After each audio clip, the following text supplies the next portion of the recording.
प्रयागराजच्या महाकुंभाच्या नंतर महाराष्ट्रात आता सिंहस्थाच्या महाकुंभाची तयारी चालू झाली। मागे आपण एक महाकुंभवर एक व्हिडिओ केला होता की ज्या महाकुंभमध्ये किती चांगलं नियोजन केलं, किती चांगल्या यंत्रणा होत्या, किती व्यवस्था चांगली होती आणि त्या ठिकाणी गर्दीचं नियोजन अतिशय सुंदर करण्यात आलं। आणि उत्तर प्रदेशचे मुख्यमंत्री योगी आदित्यनाथ यांनी जवळपास 50 ते 60 कोटीपर्यंतचे हिंदू संघटन त्या ठिकाणी करून त्या लोकांना दर्शन घडवलं। त्या परिसरातल्या तीर्थक्षेत्राचं आणि एकूणच अर्थशास्त्रात प्रगती झाली। उत्तर प्रदेशला खूप मोठा फायदा झाला। जेवढी गुंतवणूक कुंभमेळ्यात झाली त्याच्या कितीतरी पटीनं फायदा उत्तर प्रदेश शासनाला झाला।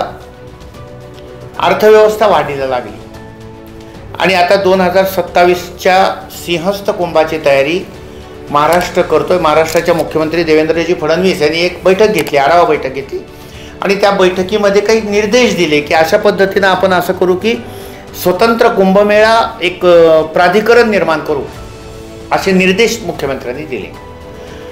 माझ्या मतानुसार अशी कुंभमेळ्यात आता स्पर्धा होते की काय अशी परिस्थिती आहे। कारण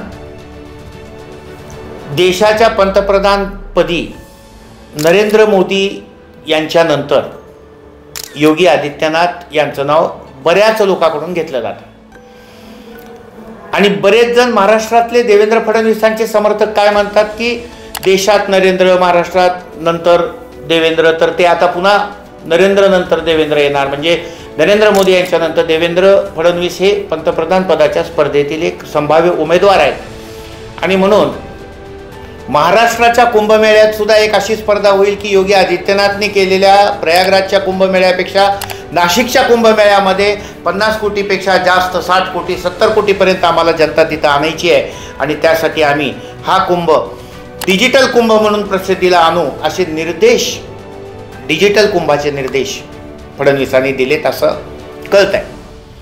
आता डिजिटल टेक्नॉलॉजीचा कुंभ म्हणून नाशिकचा कुंभ एक नाविन्यपूर्ण कुंभ होणार आहे आणि या कुंभमेळ्यामुळं महाराष्ट्राची परिस्थिती चांगली सुधारणार आहे। महाराष्ट्रामध्ये 50-60 कोटी लोक येतील आणि मग एक धार्मिक कॉरिडॉर होणार आहे।